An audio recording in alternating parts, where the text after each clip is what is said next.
S&P, 나스닥, 다우지수 이렇게 봤을 때 나스닥이 꼴찌였잖아요. 근데 어저께 누가 제일 많이 폭등했어요? 나스닥이 제일 많이 폭등했죠. 왜냐면 엔비디아가 8% 땡겼으니까 얘가 제일 많이 올랐을 거 아니에요. 근데 이 마지막에 파동을 이 피니쉬를 쳐준 게 바로 이 엔비디아예요.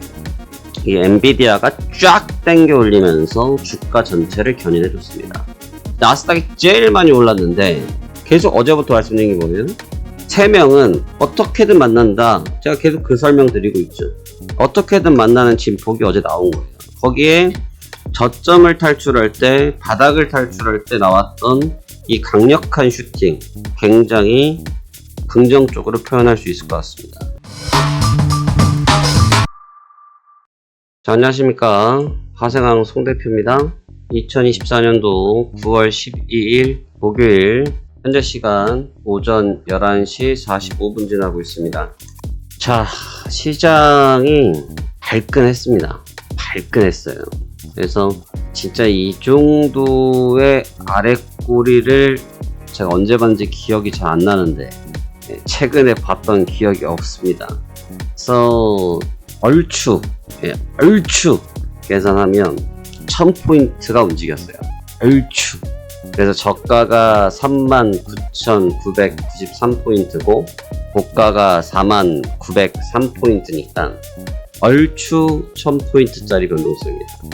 제가 어제도 말씀드렸지만 이제 CPI 때문에 아마 전쟁터가 될 거라고는 봤어요. 전쟁터가 될 거라고는 봤고, 그렇기 때문에 너무 공격적인 움직임을 할 필요성까지는 없다.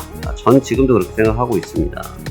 그런 와중에 CPI 때문에 주가는 한번 눌렸고, 또 반대로 CPI 쪽의 내용을 또 다르게 해석을 하면서 장 후반부에는 또 회복을 하고 좀 이중적인 움직임을 줬습니다. 그래서 질적으로 좋냐, 지금 장의 형태가 질적으로 좋으냐라고 물어보시면 별로 안 좋습니다. 반등했는데 초치는 소리에서 참 죄송한데 이런 식의 변동성은 좋지 못해요, 여러분. 그러니까 오히려 변동성은 이런 식으로 나타날 때가 강력하고 좋습니다. 근데 이런 식으로 움직이는 변동성은 너무 후환이 두려워요. 후환이 두렵습니다. 저런 파동들이 힘을 많이 받기가 쉽지가 않아요. 왜냐하면 너무 단기적으로 큰 악셀레이터를 밟았기 때문에 그 저속도를 멈추려고 하면 쉽지 않죠. 여러분, 이게 예를 들어서 굉장히 쉬운 얘기인데요. 이번에 이제 다음 주면 명절이죠. 자, 명절인데 이렇게 주차 통로가 있습니다. 근데 이제 명절이다 보니까 가족들이 많이 몰리겠죠. 가족들이 많이 몰려요. 그러다 보면 여기 차를 세우다 보면 어쩔 수 없이 통로 주차들을 하겠죠. 이렇게 차가 이렇게 있습니다. 자, 그런데 대형차든 중형차든 소형차든 관계없이 이렇게 이중주차한 차는 기아를 N, 뉴트럴로 빼놓으면 그냥 밀립니다. 그쵸? 그냥 밀려요. 그렇기 때문에 차를 이동할 수가 있는데, 근데 문제는 여기서 대형차든 중형차든 소형차든 관계없이 사람이 탄 상태에서 브레이크를 밟고 있거나 또는 악셀레이터를 밟고 있으면 뒤로 가든 앞으로 가든 그 힘은 사람이 받기가 쉽지 않죠.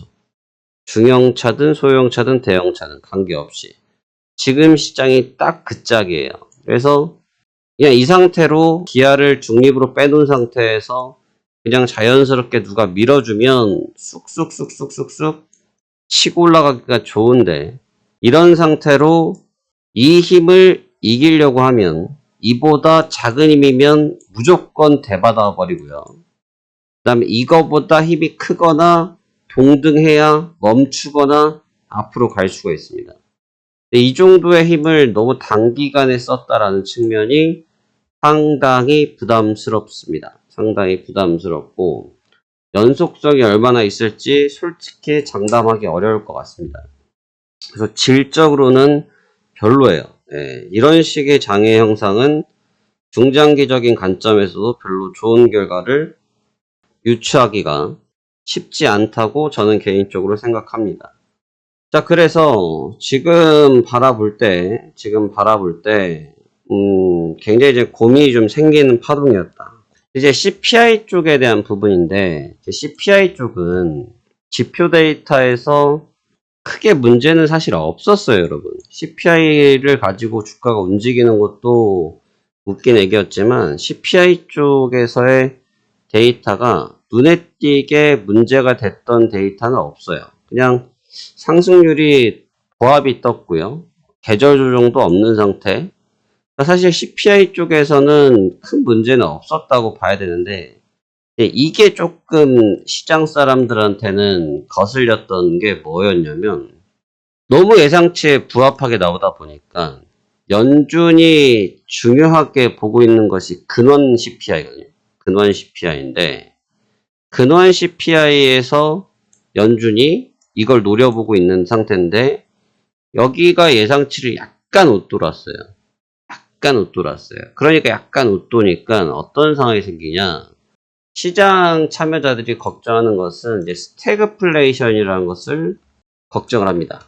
스태그플레이션이 뭐냐? 이제 그게 이제 중요한데, 이 단어는 사실 신조어라고도 하는데, 합성어입니다, 합성어. 인플레이션과 이제 믹스를 해놓은 건데, 가장 핵심은 뭐냐면, 물가 자체가 경기가 좋지 않은데, 물가도 오르는 상황을 스태그플레이션이라고 하거든요. 지금 스태그플레이션에 대한 우려감이 튀어나오면서, 주가가 출렁여 버렸다는 거죠. 그러다 보니까 이제 이 상황이 되면 어떤 사람들이 걱정하냐면 연준이 통화 정책을 불확실성을 계속 가져갈 수밖에 없다. 그러니까 금리를 공격적으로 결정해주지 못한다의 분위기가 나타나니까 시장이 부담을 확 느낀 거예요.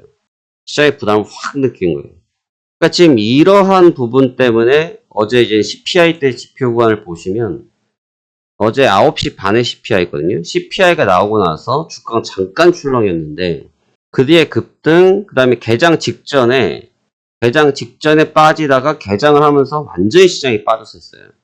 그러다가 이제 자정이 넘어가기 바로 직전부터 해서 시장이 돌아서면서 급등으로 마감이 됐는데, 그러니까 제가 지금 방금 말씀드리기에 질적으로 좋냐 안 좋냐라고 말씀드릴 때 질적으로 별로라고 말씀을 드렸죠.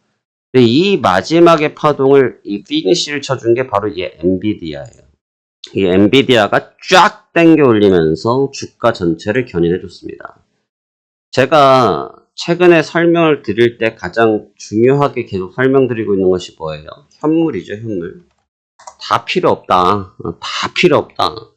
현물이 제일 중요하다. 현물이 가장 중요하다. 이 말씀 계속 드리고 있는데, 현물이 가장 중요한 시점에서 놓고 볼 때 사실 증시를 땡긴 것이 단순하게 모멘텀, 기대감 등등등이 아니고 현물이 완전히 뒤에서 받쳐가지고 주가를 땡겼기 때문에 그 측면은 굉장히 좋아요. 왜? 제가 계속 현물 얘기를 오늘만 드린 것이 아니고 이번 주 내내, 지난 주 내내 현물만 얘기를 드리고 있으니까요. 그러니까 현물이 움직인 상태의 로테이션은 좋은 로테이션이에요. 그 자체의 로테이션은. 그런데 힘의 규모가 방금 말씀드린 것처럼 너무 거대해서 이만한 힘을 오늘 또 갖다 붙이지 못하면 브레이크가 잡혀버린단 말이죠. 최근에 뉴스 보셨어요? 최근에 엊그저께인가? 퇴근하다가 뉴스를 봤는데 고속도로인가에서 어떤 SUV가 이렇게 가고 있는데 계속 옆에 난간에다 차를 박더랍니다. 그러니까 뒤에 있던 차량이 경찰에다 신고를 하시고 이게 너무 위험해 보이니까 사람이 쓰러질 수도 있으니까 차를 가속을 해서 앞으로 가서 본인 차를 닫으면서 이 차를 세우신 거예요. 완전 의인이시죠. 저한테 하라고 하시면 전 잘 못할 것 같은데 참 이 대단하신 분들 때문에 우리 대한민국이 건강한 것 같습니다. 그래서 이분이 차를 같은 속도로 가다가 왜냐면 이 차가 앞에 있었잖아요. 앞에 있었고 난 뒤에 있었단 말이죠. 그러니까 이걸 악셀레이터를 밟았으면 이 사람이 쓰고 있는 힘이 10이면 이 사람이 쓰고 있는 힘은 10은 무조건 넘어야 되잖아요. 10이면 똑같이 가니까. 11 13까지 올려서 이쪽으로 넘어왔다가 다시 속도를 10으로 맞춘 거잖아요. 왜냐면 뒤로 후진을 하면서 속도를 10을 내진 않으니까. 그러면서 이 차를 차곡차곡 감속을 시키면서 10에서 속도를 0으로 맞춰서 힘을 줄여버렸잖아요. 그래 차를 세웠죠. 시장이 똑같다는 거예요. 시장도 지금 어제 1000포인트, 그냥 1000포인트라고 칭할게요. 1000포인트를 땡겼을 때 이 힘이 1000포인트인데 오늘 그 정도의 힘에 1000포인트 힘을 주지 못하면 또는 동등한 힘이 나오면 주가가 이렇게 잠긴다는 거예요. 묶인다고요. 거기에 역으로 힘, 역추진이 걸려버리면 고스란히 뒤로 빠져버리는 거죠. 그게 이제 안 좋은 상황이라는 거예요. 그러니까 지금 과연 이 정도의 규모 힘을 계속 연속성 있게 때려 부을 수 있을까? 저한테 물어보시면 저 잘 모르겠습니다. 예, 그거 쉽지 않은 힘이거든요. 그러니까 지금 상태의 로테이션이 그렇다는 겁니다. 하지만 본질적으로 질적으로 좋지 못하지만 내구성 자체가 이제 좋은 부분이 있기 때문에 증시의 측면에서는 긍정적인 뷰가 나올 수밖에 없는 것이 사실적인 상황이다. 이렇게 봐야 될 것 같습니다. 그러니까 어제 증시를 볼 때 어제 증시를 단순하게 CPI만 보시면 안 되고 엔비디아만 보시면 안 되고 어제 대선도 있었어요. 대선 토론도 있었고 이러한 내용들이 지금 다 믹스업이 되다 보니까 증시의 움직임들이 좀 과격했다라고 보여집니다. 지금 근데 이 상승 자체의 쐐기가 근데 굉장히 아름다운 쐐기예요. 주가의 측면에서 보면 이 쐐기가 굉장히 아름다운 쐐기인데 제가 이제 말씀드릴게 S&P, 나스닥, 다우지수 이렇게 봤을 때 나스닥이 꼴찌였잖아요. 나스닥이 꼴찌였고 S&P가 2등이었고 다우지수가 1등이었단 말이죠. 3, 2, 1였잖아요. 근데 어저께 누가 제일 많이 폭등했어요? 나스닥이 제일 많이 폭등했죠. 왜냐면 엔비디아가 8% 땡겼으니까 얘가 제일 많이 올랐을 거 아니에요. 나스닥이 제일 많이 올랐는데 S&P 500보다 다우지수보다 많이 올랐죠. 제가 계속 어제부터 말씀드린 게 뭐예요? 3명은 반드시 소개팅을 한다. 반드시 미팅을 한다. 단팥빵을 시켜놓고 빵집에서 반드시 만난다. 어떻게든 만난다. 제가 계속 그 설명 드리고 있죠. 어떻게든 만나는 진폭이 어제 나온 거예요. 거기에 저점을 탈출할 때, 바닥을 탈출할 때 나왔던 이 강력한 슈팅, 굉장히 긍정적으로 표현할 수 있을 것 같습니다. 돌아가는 과정 자체가 조금 격한 맛은 있지만 구조 자체가 이제 어느 정도 안정세를 찾으면서 3대 지수가 키를 맞추기 시작했기 때문에 긍정적인 대목에서 볼 수 있는 부분들이 많아지기 시작했다. 이 부분은 주목해서 봐야 될 것 같습니다.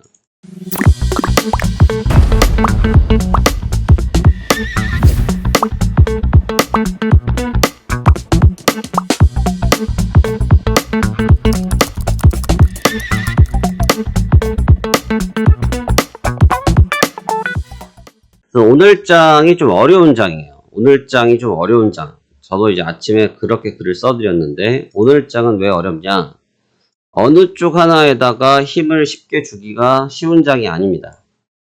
양쪽 다 힘이 나름대로 있는 상태이거든요. 아래쪽이 힘이 없는 것 같겠지만 아래쪽도 힘이 있습니다, 여러분. 아래쪽에도 힘이 있고 위쪽은 뭐 힘이 새롭게 생겼으니까 반짝반짝한 선수죠. 그러니까 축구 선수로 따지면 전반전 안 뛰었던 선수가 후반전에 교체 선수로 들어온 거예요. 힘이 팔팔하겠죠. 안 그래도 운동 많이 하는 선수들 힘이 얼마나 넘치겠습니까? 그래서 어제 이 돌파는 일단 첫 번째로는 이 직전 A파동이라 늘 설명드렸던 이 구간을 단숨에 씹어서 딱 넘겨줬기 때문에 힘이 일단 좋은 상태. 그 다음에 실질적인 A파동. 그러니까 A, B, C, D였잖아요. 제가 엄밀하게 설명드리면. 근데 대파동 구간의 허리 부분을 잡아 먹어버렸어요. 그래서 일단 이 구간의 낙폭을 빠져나오는 게 중요했었는데 그 부분은 성공을 했고 대추세를 넘어가는 그 국면 초입 단계에 지금 진입한 단계 이 부분을 어떻게 이제 소화하느냐의 싸움이 전개될 것 같습니다. 그러한데 이제 어제 변동성이 너무 크다 보니까 지금 시세를 좀 보시면 15분봉으로 볼게요. 15분을 보시면 시세가 어때요? 캔들이 잘 안 보이죠? 5시부터 보시면 캔들이 안 보입니다. 그러니까 왜 그러냐면 우리 등산하고 오고 달리기 하고 나면 딱 쉬면은 몸이 팍 퍼지잖아요. 퍼진 거예요, 지금. 탁 하고 퍼졌어요. 완전히 거래가 말랐죠. 지금 이 구간이 퍼진 구간이기 때문에 어디라고 단정지어 말하기가 쉽지 않습니다. 어느 쪽이라고 단정지어 말하기 쉽지 않다. 힘을 더 받아도 할 말이 없고 힘을 덜 받아도 할 말이 없습니다. 그래서 양쪽의 균형이 좀 무너진 상태에서 방향성이 좀 오리무중 상태로 전개가 됐다. 이렇게 지금 볼 수 있고, 하지만 추세가 강하기 때문에 일단 버티려고는 할 거다. 이게 이제 주요한 핵심 요인일 것 같습니다. 오늘 이제 현물 부분을 좀 집중적으로 봐봅시다. 이제 현물 부분인데, 자, 현물들은 제가 계속 설명드렸던 게 어떤 거였어요? 우하향을 하고 있었다. 추세적으로 이미 눌려 있었던 단계죠. 현물들은. 근데 어제 상승 이전부터 마이크로소프트 우상향에서 돌파 시도했고, 애플 우상향에서 돌파 시도하고 있고, 엔비디아는 어제자로 당시는 매우 훌륭하나 이 다른 업체를 이용할 수도 있다. 이게 조금 관건이에요. 이게 조금 관건이다. 지금 현재 시점에서 놓고 보면 우리나라 장이 괜찮거든요. 우리나라 장이 오늘 괜찮아요. 진짜 맨날 그 피눈물 나는 주가 흐름이었다가 오늘은 좀 양반인데, 지금 왜 그러냐면 지금 오늘 특히 이제 블랙에 관련돼서 하이닉스가 지금 폭등하죠. 7%. 지금 대형주가 7%는 뭐 폭등인데 기대감이 좀 나타나기 시작했어요. 그러니까 이건 우리나라 입장에서는 호재인데, 우리나라 입장에서는 호재죠. 근데 이제 TSMC도 어저께 주가를 견인했던 대장이긴 한데, 저런 얘기를 시장 참여자들이 어떻게 받아들여질지를 잘 모르겠어요. 시장 참여자들이 저 부분을 좀 부정적으로 본다고 하면, 부정적으로 볼 수 있죠. 왜냐면, 야, 그동안 우리 거 잘 써먹다가 갑자기 다른 데 거 쓸 수 있다고 탁 하면, 다른 업체들은 기회라고 볼 수 있겠지만, 기존 업체들은 부담으로 받아들일 수밖에 없는 거잖아요. 왜냐하면 내 고정 매출이 떨어진다고 생각할 수밖에 없는 거니까. 그러한 부분들이 어제 좀 겹쳐서 나왔습니다. 그래서 지금 그 부분을 조금 주목해서 봐야 될 것 같고요. 테슬라 굉장히 잘해주고 있어요. 공수교대. 그저께 시장 좀 안 좋을 때 혼자 잘 버텨주더니 어제는 뭐 반도체들 좀 날아갈 때 자기는 조금 눈치껏 뒤로 빠져서 시장 자산들이 좀 순조롭게 회전할 수 있게끔 도와주고 있고, 그 다음에 엔비디아는 역시 필두로 해서 잘 해주고 있고, 그래서 전체적으로 잘 하고 있습니다. 그래서 오늘은 그런 부분들을 좀 집중적으로 시장 보시면 제가 볼 땐 유리할 것 같고요. 서두르서는 좀 안 될 것 같다. 오늘 장은 좀 서두르서는 안 될 장 같아요. 그래서 조금 시간을 좀 두고 오후 장에 좀 분위기 잡아보시는 게 좋아 보이고요. 오늘 경제지표는 어제만큼의 임팩트는 없어요. 어제만큼의 임팩트는 지금 시점에서는 없다고 보는데, 워낙 어제도 지금 보시면 CPI 가지고 해석을 2번 하는 거 보셔서 아시겠지만, 그냥 지표가 아니라 그걸 가지고 지금 멘트를 만들어내니까 그게 골치가 아픈 거거든요. 근데 오늘 립 서비스를 좀 할 수 있는 것이 이제 실업수당. PPI는, 근원 PPI도 원래 보통 우리가 많이 보긴 하는데, 지금 저 부분에 영향을 많이 줄까? 조금 의미가 제한적일 수로 있다고 보고 있고요. 그래서 실업인데, 왜냐면 지금 어저께도 이제 CPI 발표가 된 다음에 참여자들이 시장에 대해서 분석을 했던 게 2가지인데, 첫 번째로는 이로 인해 가지고 연준의 정책 변화에 대한 부분을 언급을 했잖아요. 근데 연준의 정책 부분에 대해서 얘기를 했을 때 CPI 때 연준이 가장 많이 신경 쓰고 있는 게 CPI, 개인 소비고, 2번째로가 노동 시장이거든요. 근데 그 관련된 데이터가 오늘 나옵니다. 신규 실업수당. 이게 무슨 노동 관련된 데이터냐 아시죠? 휴무자 쉬는 사람들이 많아지면 청구한 돈이 많아지니까, 그건 뭐 당연한 얘기니까 배제하도록 하겠고, 여하튼 그 부분이 오늘 좀 집중적으로 나올 수 있습니다. 그래서 이 부분 때문에도 설왕설래가 왔다 갔다 할 수 있다, 이렇게 저는 보여집니다. 오늘 장은 어려운 장이라고 전 보여지진 않아요. 오늘 장 자체가 어려운 장일 거다, 어려울 것 같다, 이렇게까지는 보여지지 않고, 오늘 장 자체가 해볼 만한 장이긴 한데, 중요한 것은 추세의 연속성을 띄울 거냐, 추세의 연속성을 띄우지 못하고 그대로 무너질 것이냐, 그 부분을 좀 중점적으로 살펴보시면 유리할 것 같습니다. 자, 그럼 오늘도 한번 성공 투자해 보시길 바라겠고요. 어제 또 많은 분들께 시청해 주시고 구독과 좋아요 눌러주셔서 감사드립니다. 구독과 좋아요 계속 부탁드리고 또 텔레그램 채널에 계속 참여해주고 계신데 참여하셔가지고 제가 드리고 있는 브리핑들 그다음에 매매 타점 자료들 무료로 제공해드리고 있습니다. 그 부분 참조해 주셨으면 좋겠습니다. 지금 화면 좌측에 있는 것처럼 최근에 금융투자 관련돼서 법률 규정 때문에 저희가 단방향 소통만을 좀 하고 있습니다. 이거는 법률상 규정되어 있는 일이기 때문에 소통을 하지 못하는 점 때문에 사실 소통이라는 부분이 있으면 저도 여러분들의 내용을 듣고 그 부분을 인해서 좀 수정하고 또 그 질문 내용이 있으면 반영해드리면 참 좋겠습니다만 여건이 그렇게 되지 못하다 보니까 그러한 부분들을 반영하고 있지 못합니다. 그래서 저도 내용을 좀 간결하게 전달해드리고 싶습니다만 어쩔 수 없이 좀 포괄적인 설명을 드리고 있습니다. 그래서 포괄적으로 설명드리고 있는 만큼 내용이 좀 깁니다만 해당 내용에서 여러분들이 궁금해하시는 내용들, 여러분들이 필요로 하신 내용들이 잘 청취되었으면 좋겠습니다. 자, 그러면 남은 거래일 파이팅 하시길 바라겠고요. 저도 매매 준비하러 가도록 하겠습니다. 감사합니다. 파생한 송 대표였습니다.